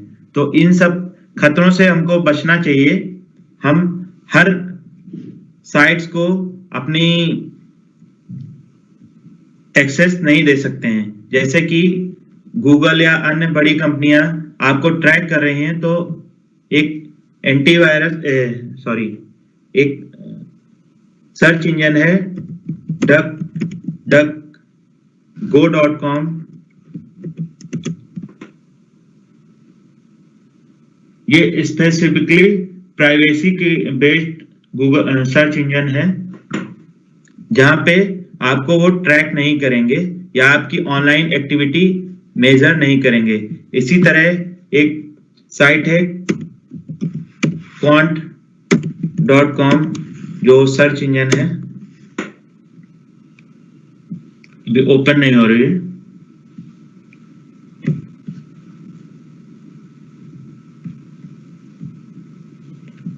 आगे बात करते हैं फिर से उसी टॉपिक पे।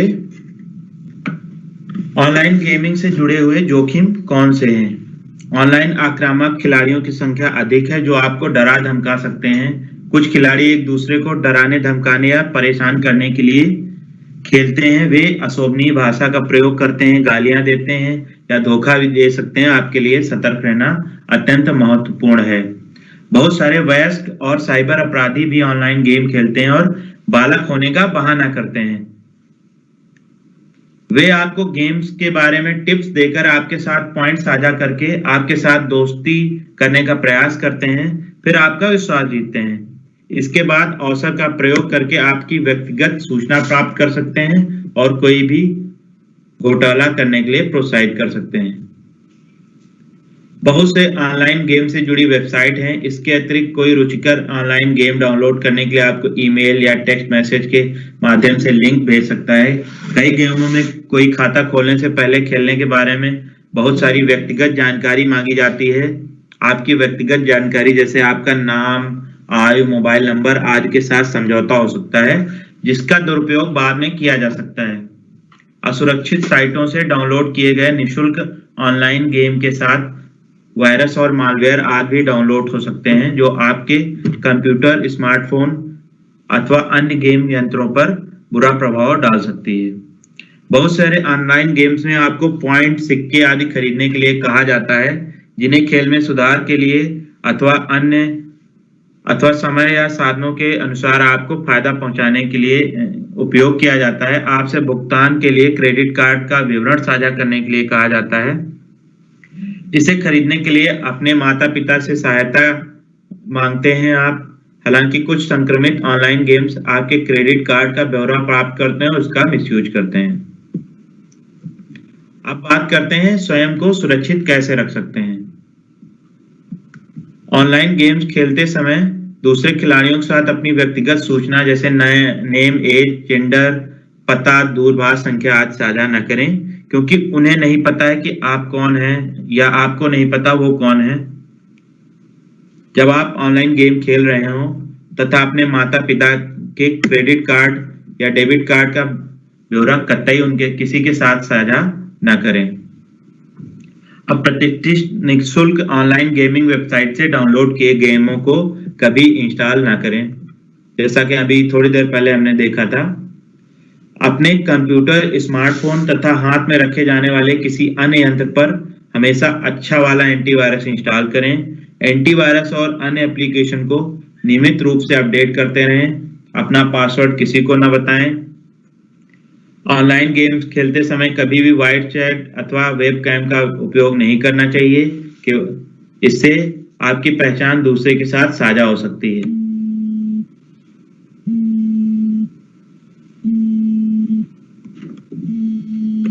आपके ऑनलाइन गेमिंग वर्ल्ड से जुड़े किसी भी व्यक्ति से कभी भी ना मिलें। वास्तविक जीवन में यह बहुत अलग हो सकता है। I'll take a break.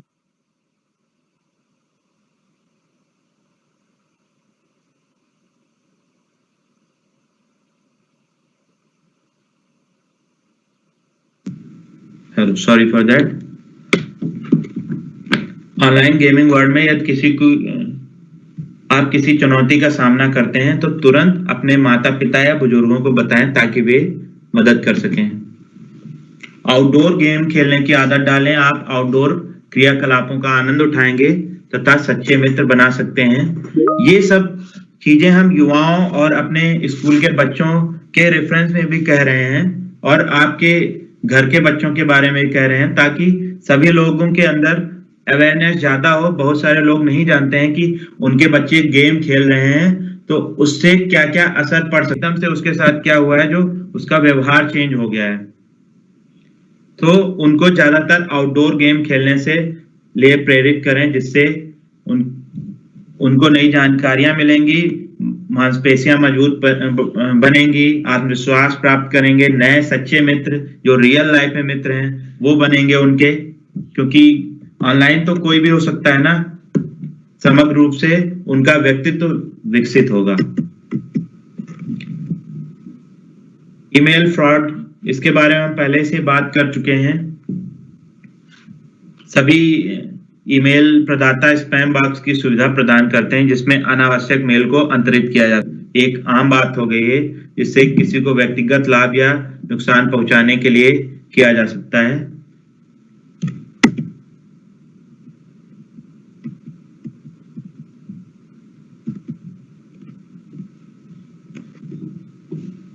संचार उपकरणों तथा अन्य उपकरणों का उपयोग करके लोगों को धोखा देना एक दंडनीय अपराध है। अब बात करते हैं ऑनलाइन लेन-देन में धोखाधड़ी। हालांकि यह संभव है कि आप में से अधिकतर लोग इस समय debit, credit card, net banking आदि सेवाओं का उपयोग नहीं कर रहे हैं, लेकिन समय के साथ आप इनका प्रयोग करने लगेंगे। इसके अतिरिक्त एक जागरूक नागरिक के रूप में आपको इस बात की जानकारी अवश्य होनी चाहिए कि ऑनलाइन लेन देन में धोखाधड़ी किस प्रकार होती है। इनके द्वारा कई तरह के तरीके अपनाए जाते हैं। साइबर अपराधी किसी फर्जी अकाउंट से आपको ईमेल भेज सकता है जिससे यह प्रतीत होगा कि वह या तो बैंक या क्रेडिट कार्ड सेवा प्रदाता से प्राप्त हुई है। जब आप ईमेल पर दिए गए लिंक पर क्लिक करते हैं तो वह आपको ऐसे पेज पर ले जाएगा जिसमें आपके bank account, credit card, card verification, CVV, expiry date आदि जैसे संवेदनशील सूचनाएं मांगी जाएंगी और यह सूचना देने पर आपका अकाउंट कंप्रोमाइज हो सकता है। तो अपने डेबिट या क्रेडिट कार्ड को थोड़ा गौर से देख लेते हैं। जैसा कि देख रहे हैं, फ्रंट पे expiration date, BIN, card number, brand mark, card holder name, ये सब लिखा रहेगा। पीछे एक hologram, signature panel, magnetic stripe, card security code, CVV आदि रहते हैं।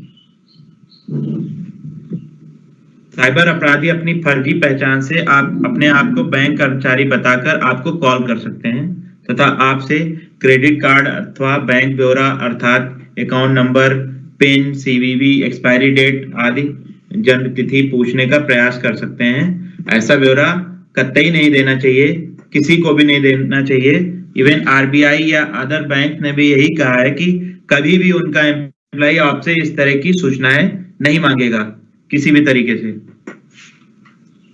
क्या आप जानते हैं कि आपका डेबिट या credit card pin unique number है जिसकी आवश्यकता एटीएम अथवा अन्य ऑनलाइन लेन देन के लिए आपको एक्सेस करने के लिए होती है।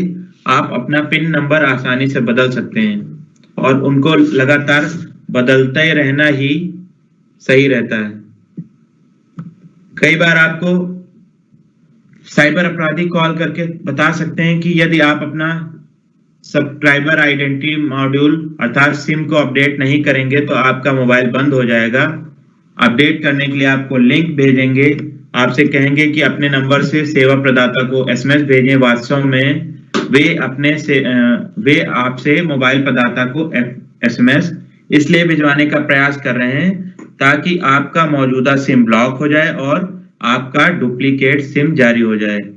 वे सेवा प्रदाता से डुप्लीकेट सिम प्राप्त करके आपके मोबाइल नंबर और बैंकिंग ऐप का इस्तेमाल करके ऑनलाइन लेन देन करने के लिए उसका इस्तेमाल करते हैं। क्या आप जानते हैं कि बैंक बैंकिंग धोखाधड़ी की हानि की भरपाई तभी करता है जब लापरवाही अथवा सुरक्षा में कमी बैंक से हुई हो। अगर आपने अपनी मर्जी से सारा डेटा दिया है तो बैंक उसकी भरपाई नहीं करेगा। साल 2017 में क्रेडिट डेबिट कार्ड और इंटरनेट बैंकिंग धोखाधड़ी से संबंधित कुछ 1785 मामले दर्ज करे गए थे। इससे कुल 71.48 करोड़ रुपए का नुकसान हुआ था। आइए हम इस पर चर्चा करें कैसे स्वयं को ऑनलाइन लेन देन की धोखाधड़ी का शिकार होने से बचा सकते हैं। इन सुझावों को अपने परिवार या मित्रों से साझा अवश्य करें। अपने बैंक तथा कार्ड का ब्यौरा जैसे कि online account password, card number, CVV, वैधता समाप्ति तिथि मींस एक्सपायरी डेट जो उस पर लिखी रहती है, पिन, ओटीपी इत्यादि किसी के साथ साझा न करें। इन ब्यौरों को साझा करने से आपके खाते को खतरा हो सकता है जिससे अवैध ऑनलाइन वित्तीय लेन देन किया जा सकता है। अपने बैंक खाते के ऑनलाइन पासवर्ड तथा डेबिट क्रेडिट कार्ड के पिन को नियमित रूप से अपडेट करने की आदत बनाएं। जब भी अपने बैंक खाते में लॉगिन करें तो बैंक की वेबसाइट स्वयं टाइप करने की आदत बनाएं। कभी भी गूगल या अदर सर्च इंजन का यूज करके उसको साइट को ना सर्च करें, क्योंकि जैसे मैंने पहले बात करा था कि मिस डिलीवरी जो होती थी, मेल किसी अन्य जगह पे पहुंच जाता था। इसी तरह साइबर हैकर्स क्या करते हैं, सिमिलर नाम से वेबसाइट बनाकर जैसे ऑनलाइन एसबीआई कोई साइट है तो ऑनलाइन एसबीआई वन या इसी तरह का सिमिलर कुछ बनाकर वो आपको उस पोर्टल पे ले जाएगा जहां पे आप अपना डेटा खो देंगे। ईमेल, मैसेज अथवा पॉपअप पर आने वाले बैंकिंग साइट्स के लिंक पर कभी भी क्लिक ना करें। ये जाली लिंक हो सकते हैं और आपको जाली साइट पर ले जा सकते हैं। एक बार जब आप जाली साइट से अपने खाते पर लॉगिन करते हैं तो आपकी गोपनीय जानकारी जैसे खाता संख्या, पासवर्ड चोरी हो सकता है। जैसे इस साइट का एग्जांपल है आईसीआईसीआई बैंक का। इसमें देखिए अंतर समझिए। यहाँ पे देखिए HTTPS लिखा है, मतलब ये साइट सिक्योर है, और ICICIBank.com लिखा है। इसी तरह सिमिलर एक साइट बनी है ICICI सी बैंक, मतलब अंतर समझ के बहुत सावधानी से यूज कर सकते हैं। जैसा कि आप देख सकते हैं इसमें ग्रीन लाइन आ रही है, सिक्योर लिखा है, मतलब ये सिक्योर साइट है।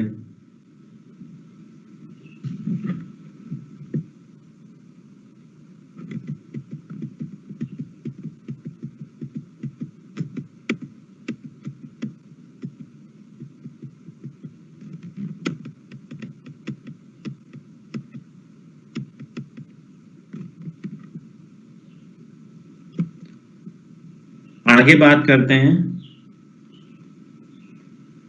हमेशा ध्यान दें वेबसाइट यूआरएल HTTPS से शुरू हो रहा है।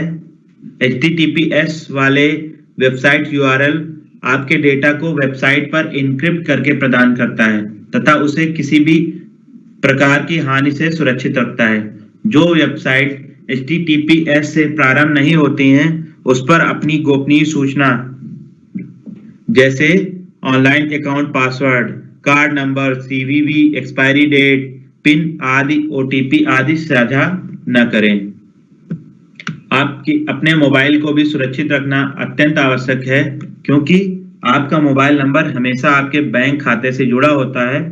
अपने मोबाइल फोन को खोलने के लिए हमेशा एक जटिल पासवर्ड का प्रयोग करें तथा एक अच्छा एंटीवायरस सॉफ्टवेयर इंस्टॉल करें। अगर आपको आपके मोबाइल सर्विस प्रदाता से कॉल प्राप्त हो रही है कि यदि आपका नंबर अपडेट नहीं करेंगे तो नंबर निष्क्रिय कर दिया जाएगा, या ऐसा कोई अन्य संदेश प्राप्त हो रहा है तो सावधान हो जाएं। फोन को काट दें और अपने मोबाइल सेवा प्रदाता के कस्टमर केयर नंबर पर कॉल करके पता करें कि वह कॉल वास्तविक थी या नहीं थी। ज्यादातर सभी मोबाइल सेवा प्रदाता का कस्टमर केयर या कंप्लेन नंबर 198 होता है जो यूज कर सकते हैं। अपने मोबाइल तथा कंप्यूटर में कभी भी चोरी का सॉफ्टवेयर इंस्टॉल ना करें। यह न केवल गैर कानूनी है बल्कि यह आपके उपकरण की सुरक्षा को नुकसान भी पहुंचा सकता है। हमेशा अपने कंप्यूटर तथा मोबाइल में अच्छा एंटीवायरस इंस्टॉल करें। यह आवश्यक है कि आप अपने कंप्यूटर सॉफ्टवेयर तथा एंटीवायरस को अप टू डेट रखें। किसी भी सार्वजनिक वाईफाई या साइबर कैफे का कंप्यूटर का प्रयोग ऑनलाइन लेन देन के लिए ना करें, क्योंकि हो सकता है कि साइबर कैफे के कंप्यूटर में अपडेटेड एंटीवायरस ना हो, या वो मालवेयर से इन्फेक्टेड हो, या ज़ॉम्बी हो आपके बैंक विवरण या महत्वपूर्ण जानकारी प्राप्त कर सकता है, जैसे कि card number, expiry number, CVV आदि। अपने बैंक खाते और क्रेडिट कार्डों के मासिक विवरण को नियमित रूप से जांचने की आदत डालें। यह देखें कि कोई आपराधिक लेन देन तो नहीं हुआ है। यदि आपको यह पता चले कि आपके बैंक खाते या कार्ड के विवरण किसी के द्वारा प्राप्त कर लिए गए हैं या चुरा लिए गए हैं, या आपका डेबिट या क्रेडिट कार्ड गुम हो गया है, तो उसे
हेलो,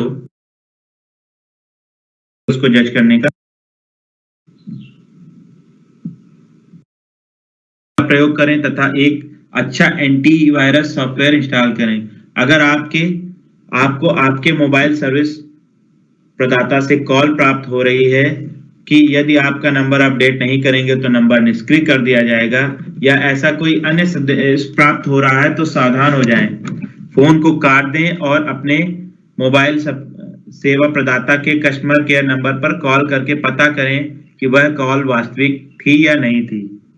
ज्यादातर सभी मोबाइल सेवा प्रदाता का कस्टमर केयर या कंप्लेन नंबर 198 होता है जो यूज कर सकते हैं। अपने मोबाइल तथा कंप्यूटर में कभी भी चोरी का सॉफ्टवेयर इंस्टॉल ना करें। यह न केवल गैर कानूनी है बल्कि यह आपके उपकरण की सुरक्षा को नुकसान भी पहुंचा सकता है।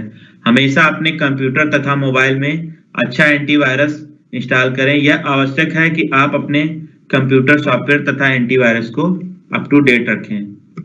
किसी भी सार्वजनिक वाईफाई या साइबर कैफे का कंप्यूटर का प्रयोग ऑनलाइन लेन देन के लिए ना करें, क्योंकि हो सकता है कि साइबर कैफे के कंप्यूटर में अपडेटेड एंटीवायरस ना हो, या वो मालवेयर से इन्फेक्टेड हो, या ज़ॉम्बी हो। आपके बैंक विवरण या महत्वपूर्ण जानकारी प्राप्त कर सकता है, जैसे कि card number, expiry number, CVV आदि। अपने बैंक खाते और क्रेडिट कार्डों के मासिक विवरण को नियमित रूप से जांचने की आदत डालें। यह देखें कि कोई आपराधिक लेन देन तो नहीं हुआ है। यदि आपको यह पता चले कि आपके बैंक खाते या कार्ड के विवरण किसी के द्वारा प्राप्त कर लिए गए हैं या चुरा लिए गए हैं, या आपका डेबिट या क्रेडिट कार्ड गुम हो गया है, तो उसे तुरंत बैंक को फोन करें। अपना खाता कार्ड तुरंत ब्लॉक करें। यदि आपके खाते से कोई लेन देन हुआ है तो अपने निकटतम पुलिस स्टेशन या पर औपचारिक शिकायत दर्ज करवाएं।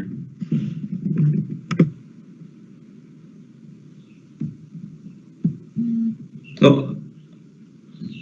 हम फिर आगे बात करते हैं ईमेल और अन्य से रिलेटेड सिक्योरिटी के बारे में। पिछले सेशंस में बात हो चुकी है और भी ज्यादातर टॉपिक्स साइबर सिक्योरिटी से रिलेटेड हमने कवर कर लिया है। अब हम चाहेंगे कि सभी लोग अपने Q&A सेक्शन में जाकर जितने से जितने ज्यादा क्वेश्चन पूछ सकते हैं, हर तरह के, उनकी कोई भी क्वेरी है आप पूछिए, आपको रिप्लाई किया जाएगा।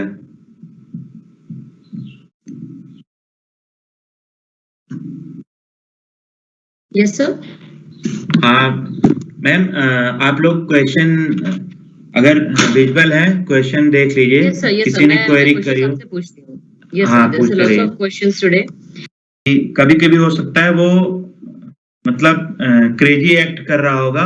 हो सकता है कि हमारे शिक्षक साथी, बहुत सारे ग्रुप्स होते हैं, हमारे जिले का जैसे कोई भी ग्रुप है, तो ये देख लें कि वो ऑथेंटिक ग्रुप है कि नहीं है, कि हमारे साथी कुछ हमारे जान पहचान वाले उसमें जुड़े हैं कि नहीं जुड़े हैं, या वो ऐसे ही कोई ग्रुप है जिसमें हमारी जानकारियां साझा हो रही हैं। Thank you sir. Next question है, which antivirus is most suitable for smartphones?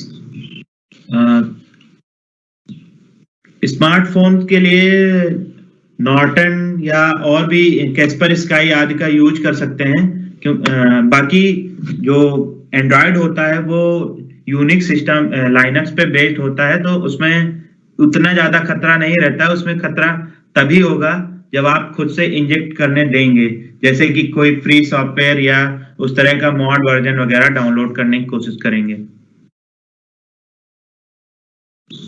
Yashveer Singh ji का क्वेश्चन है मुरादाबाद से कि हमें कैसे पता करें कि कोई ऐप सही है या ऑथेंटिक है?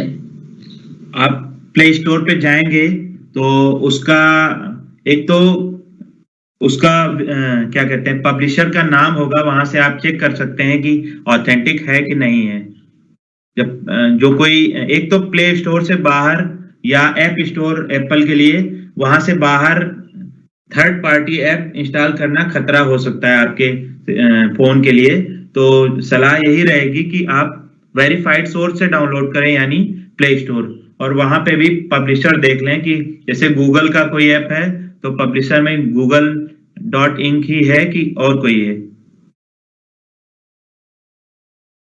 एक क्वेश्चन है हमारा महेश प्रसाद शर्मा जी का है महाराजगंज से।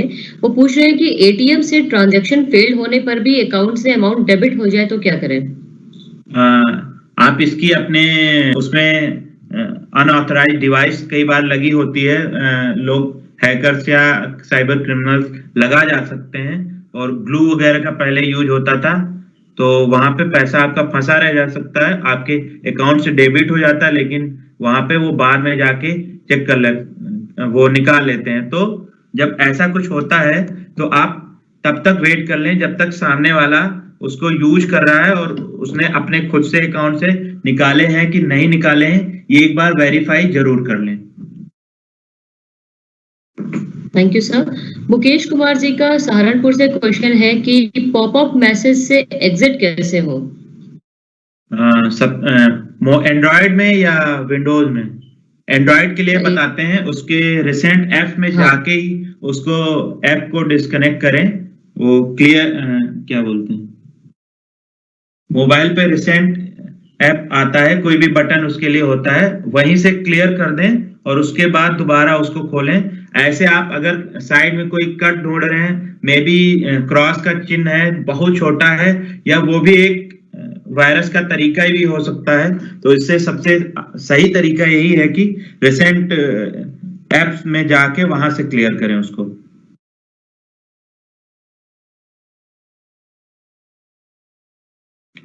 और hello hello ma'am, I audible?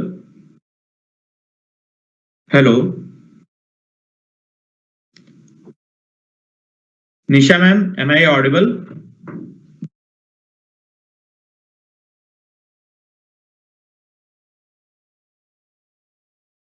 Hello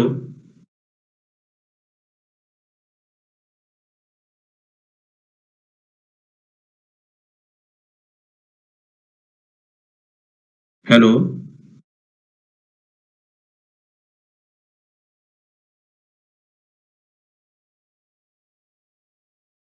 Anubhav sir, am I audible? हाँ, मेरी आवाज आ रही है आप लोगों को? Yes sir, very clear. Okay. There is one request from Achyut Tripathi Kannauj that please share the handbook in the group if possible. Yeah, I will share. It's from Home Ministry, so it's worth using that book. और मैं कोई question देख लेता हूँ, और भी कोई है? Yes sir, sure. हाँ जी। क्या किसी को भी कोई भी क्वेरी है तो वो मुझसे पूछ सकता है अपने नोडल के थ्रू, मैं उसका जरूर जवाब देने की कोशिश करूंगा।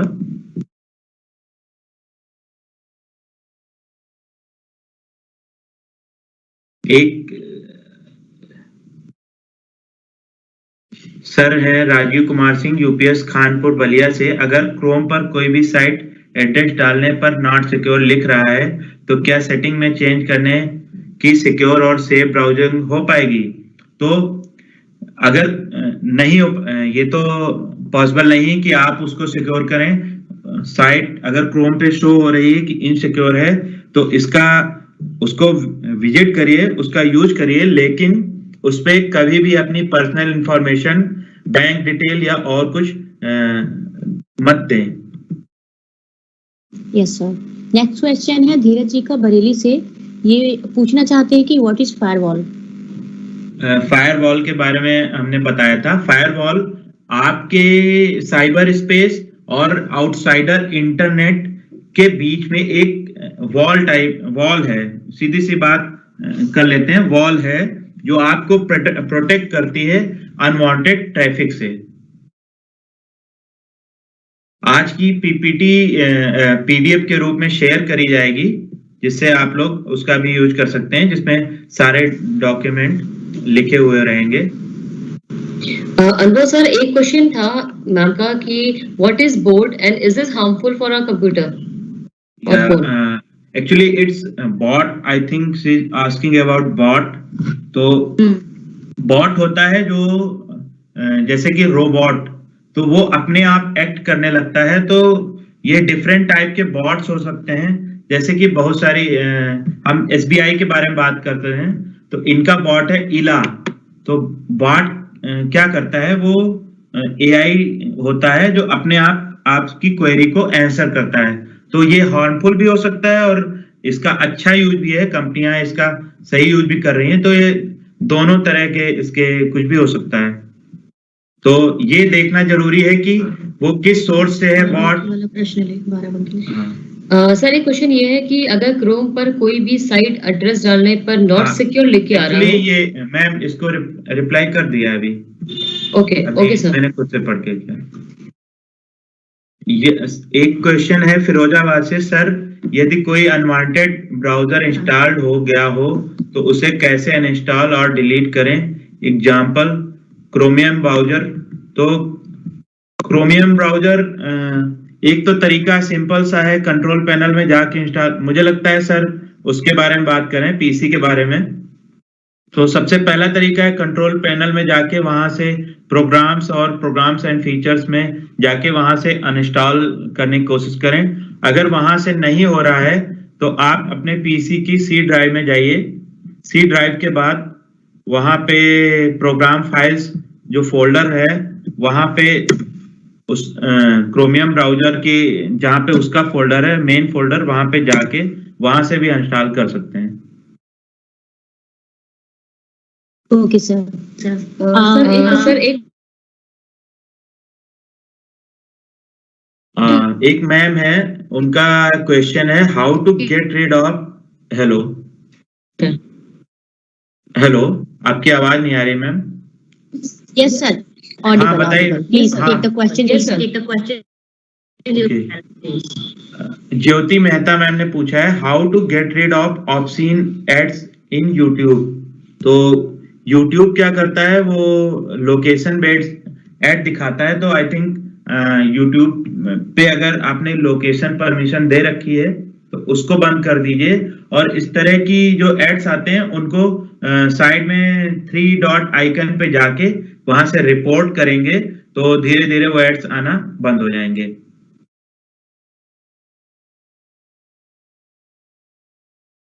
हाँ, एक क्वेश्चन है वंदना मिधा मैम का, यूपीएस टूला शाहपुर आगरा से।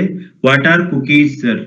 सो कुकी, इसके बारे में डिस्कस करना भूल गए हैं क्योंकि भूल क्या, ये कई और जगह डिस्कस हो चुका था।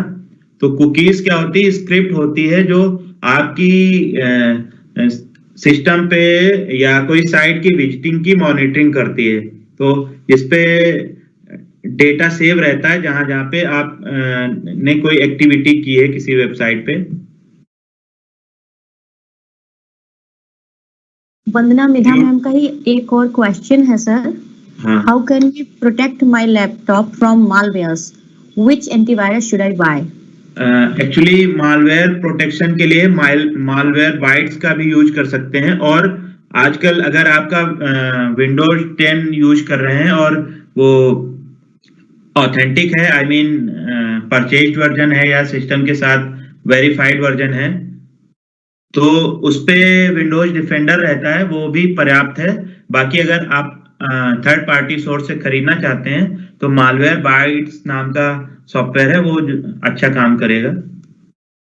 जी, अगला प्रश्न अनुज जी का है बरेली से कि मोबाइल की स्पीड बढ़ाने वाला कोई ऐप हो तो बता दीजिए प्लीज।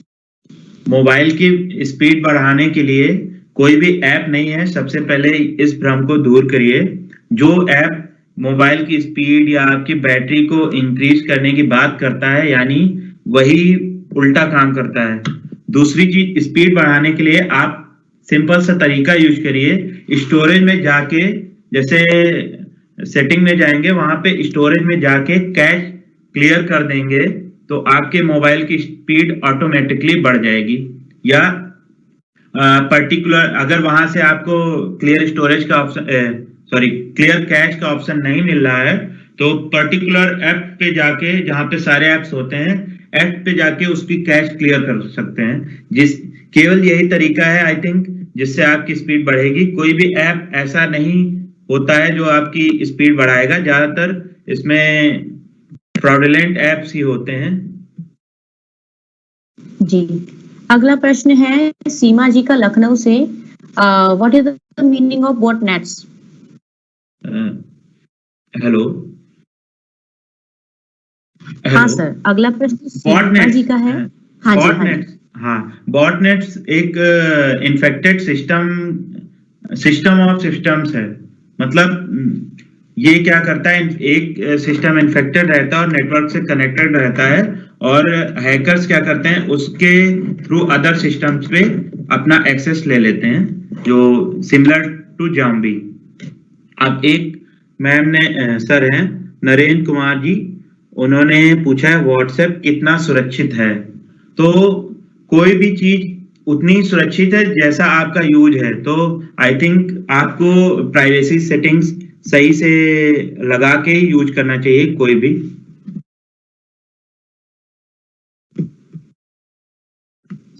सर आपकी वॉइस नहीं आ रही है ठीक। वाईफाई गड़बड़ चल रहा है। एक कंचन कामिनी मैम है, उन्होंने पूछा है duck duck go search engine download. तो इसको प्ले स्टोर पे भी डाउनलोड कर सकते हैं, और गूगल की जगह आपके लिए एक ये भी ऑप्शन है duckduckgo.com सर्च इंजन के लिए। मंजू यादव मैम है बाराबंकी से, उन्होंने पूछा है साइबर सिक्योरिटी का कोर्स कोई आर्ट ग्रेजुएट होल्डर कर सकता है? अवश्य कर सकता है, कोई भी कर सकता है।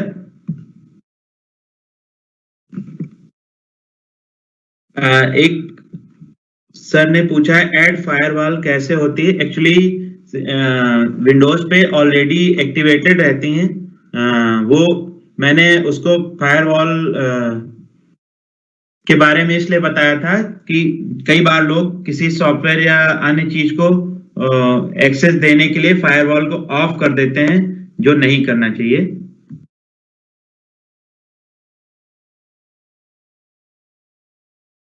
बच्चे फोन यूज कर, जी का अमरोहा से।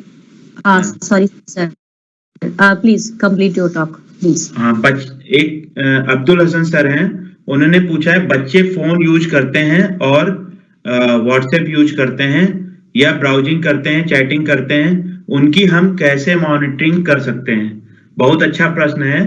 तो सबसे पहले उनकी एक्टिविटी के लिए कई सारे ऐप्स आते हैं जो डाउनलोड कर सकते हैं। एक्टिविटी मॉनिटर या गूगल का ऑफिशियल ऐप आता है फैमिली या समथिंग लाइक दैट। आप गूगल प्ले स्टोर पे सर्च करेंगे, वहां से मिल जाएगा, जिससे आप उनको मॉनिटर कर सकते हैं। तो लेकिन ये कोई अच्छा तरीका नहीं है। आई थिंक आप बच्चों के साथ प्रॉपर कम्युनिकेशन रखिए और उनको पासवर्ड लगाने से मना करिए, या उनकी बच्चों का फोन प्रॉपर खुद से मॉनिटर करिए, क्योंकि कोई ये काम पेरेंट्स का ही है, कोई ऐप आपके लिए नहीं कर सकता है। ऐप से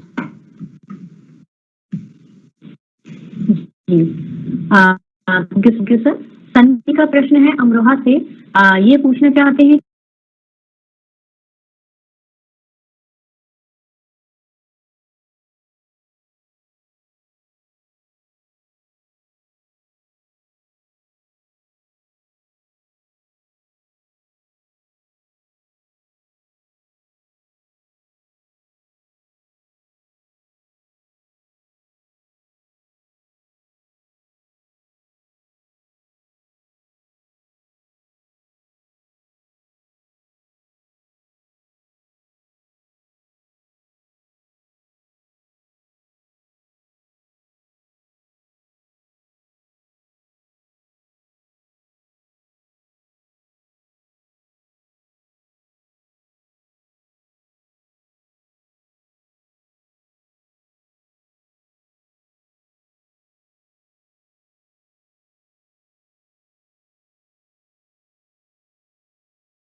एडवर्टाइजिंग मेल को कैसे ब्लॉक करें? एडवर्टाइजिंग मेल को ब्लॉक करने का उसमें ऑप्शन रहता है। सारी तो नहीं ब्लॉक कर सकते आप, क्योंकि हमने एक तरीके को ब्लॉक किया तो वो दूसरे तरीके से भेजने लग सकते हैं। तो सीधा सा तरीका है, आते ही ब्लॉक करते रहें। उसमें ईमेल, कोई भी ईमेल प्रोवाइडर होता है उसमें ऑप्शन होता है ब्लॉक करने का। जो साइड में 3 डॉट मेन्यू होता है वहां पे उनको ब्लॉक करने का मेन्यू रहता है।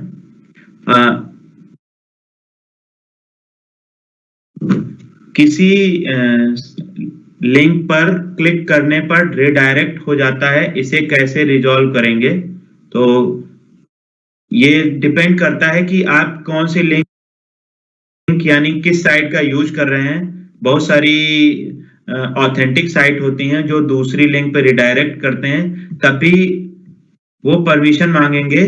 जब आप यस करेंगे तभी वो डायरेक्ट कर रहे हैं। अगर अपने आप कर रहे हैं तो आप उसको क्लोज कर दीजिए।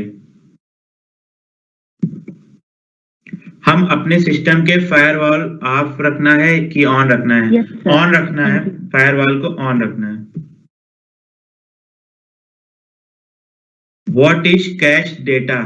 तो cache data what is mirror hacking? ये मीना कुमारी जी ने मुजफ्फरनगर से पूछा है। मिरर हैकिंग किसके रेफरेंस में कर रही हैं ये भी डिपेंड करता है। तो मैं ऐसे कॉमन रेफरेंस में बताता हूं, जैसे कि कोई भी हैकर क्या करता है, आपके डेटा की मिररिंग कर लेता है और उसको अपने हिसाब से यूज करता है। तो सिंपल वर्ड्स में यही डिस्क्राइब कर सकते हैं मिरर हैकिंग के बारे में। आतिफ खान सर हैं जिन्होंने पूछा है how two by a new genuine operating system, how much will it cost? तो नया ऑपरेटिंग सिस्टम ऑब्वियसली आप लोग विंडोज ही खरीदेंगे, तो विंडोज की साइट, माइक्रोसॉफ्ट की साइट पे जाके वहां से विजिट कर सकते हैं और वहीं से परचेज कर सकते हैं।